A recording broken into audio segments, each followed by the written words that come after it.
Hello my dear student, আজকে আমরা আলোচনা করব নবম শ্রেণীর প্রশ্নবিচিত্রা, যে রায়ন মার্টিনের প্রশ্নবিচিত্রা রয়েছে এটি। তো আজকে আমরা আলোচনা করব যেটি, সেটা প্রথমে যে মধ্যশিক্ষা পর্ষদ প্রদত্ত নমুনা প্রশ্নোত্তর, তারপরে আমরা স্কুল নম্বর 1, স্কুল 2 এভাবে যাব। তো দেখো, আজকে রয়েছে প্রথম প্রশ্ন রয়েছে যে ঈশানে উইল মেঘ সঘনে চিকুর, ঈশান হলো কোনটা। দেখো, আমি শুধু উত্তরগুলোই বলে দিচ্ছি, তোমাদের কাছে আশা করি সব বই রয়েছে, প্রশ্নবিচিত্রা রয়েছে সবার কাছে। দেখো, ঈশানে উড়িল মেঘ সঘনে চিকুর, ঈশান হচ্ছে কি কোণ? এটি হচ্ছে খ, অর্থাৎ হচ্ছে উত্তর পূর্ব কোণ। এরপর দেখো হচ্ছে ইলিয়াস তাকে একটা বাড়ি দিল, কিছু গরু ঘোড়াও দিল, ইলিয়াস এসব দিয়েছিল কাকে? এটি হবে তার ছোট ছেলেকে, গ।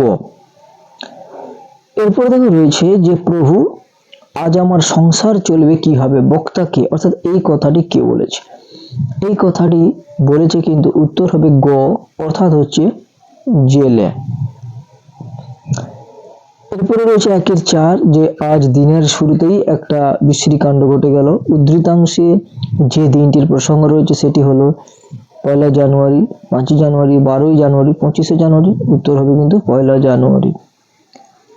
এবার দেখো, সমবর্ণ লোপের ক্ষেত্রে দুটি সমাধ্বনির মধ্যে একটি ধ্বনি শুধুমাত্র লেখায় লোপ পায়, একটি ধ্বনি লেখা ও কথা দুটি ক্ষেত্রেই লোপ পায়, এবং একটি ধ্বনি শুধুমাত্র কথায় লোপ পায়, আর দুটি লেখা ও কথার ক্ষেত্রে লোপ পায়।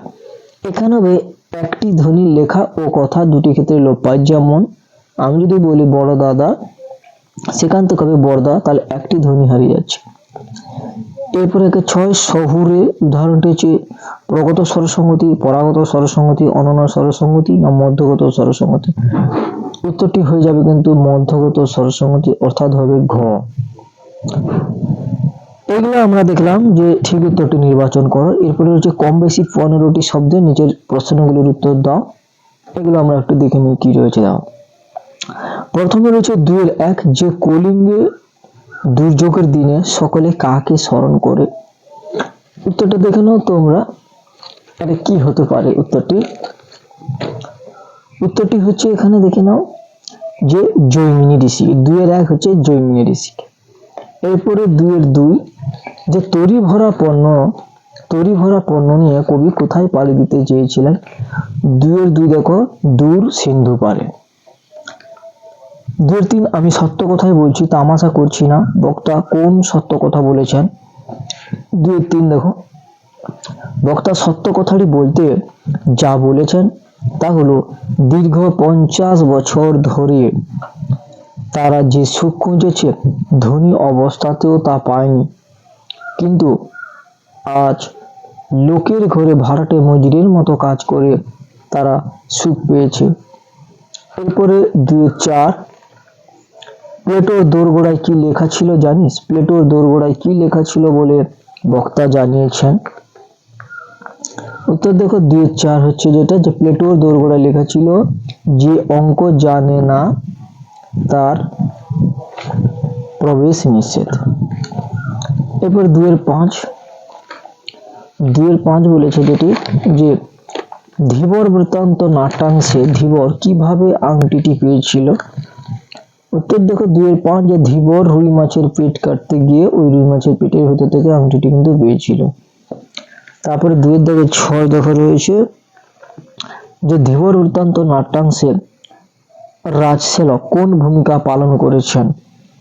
উত্তর হচ্ছে 2-6 যে রাজসেলক যে বলছে নগর রক্ষার কাজে নিযুক্ত ছিলেন। 2-7 যে ঠিক মনে পড়েছে, কোন ঘটনার কথা বক্তার মনে পড়েছে। 2-7 হচ্ছে উত্তর, যেটি যে বছর খানেক আগে একটা উল্কাখণ্ড সুন্দরবনের মাথারিয়া অঞ্চলে এসে পড়েছিল, এই উল্কাপতের কথা এখানে বলা হয়েছে। এবার দেখো 2-8 রয়েছে কোন দুটি প্রত্যয়কে তুলনাবাচক তদ্ধিত প্রত্যয় বলা হয়। 2-8 উত্তর হবে দেখো এখানে যে তর এবং তম প্রত্যয় দুটিকে তুলনাবাচক তদ্ধিত প্রত্যয় বলা হয়। 2-9 রয়েছে মধ্য স্বরলোপের একটি উদাহরণ দাও, এবং 2-10 হচ্ছে রি কে মিশ্র ধ্বনি বলা হয় কেন? দুটো উত্তর দেখে নাও।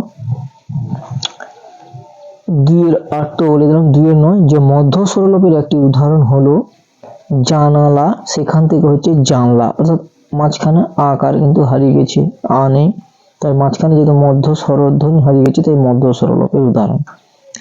এরপরে দেখো 2 এর 10 যেটি ছিল উত্তর হচ্ছে যে সংস্কৃত ভাষার রি স্বরধ্বনিটি বাংলা ভাষার স্বরবর্ণমালায় এলেও বাংলা ভাষায় ধ্বনি হিসেবে রি এর স্বতন্ত্র কোনো উচ্চারণ নেই। রি কে আমরা উচ্চারণ করি দন্তমূলীয় ব্যঞ্জন ধ্বনি র এর সঙ্গে উচ্চ স্বরধ্বনি হস্যই যোগ করে, অর্থাৎ র যুক্ত হস্যই সমান রি, যাকে আমরা উচ্চারণ করি এই যে রয় হস্যিকার রি। এটি হচ্ছে আমাদের আলোচনার বিষয়। এরপরে আমরা যাবো যে 1 নম্বর স্কুল বাগনান হাই স্কুল, তবে সেটা এরপরের ভিডিওতে। যদি ভালো লাগে অবশ্যই লাইক করো এবং বন্ধুদের সঙ্গে শেয়ার করো। আর এরপরের ভিডিওটি দেখতে ইচ্ছা থাকলে, দেখার যদি ইচ্ছা থাকে, তোমাদের যদি উপকার মনে হয়, তাহলে অবশ্যই চ্যানেলটিকে সাবস্ক্রাইব করে কাছে থাকো। তো আজকে এখানে শেষ করলাম। সবাই ভালো থাকো এবং সুস্থ থাকো।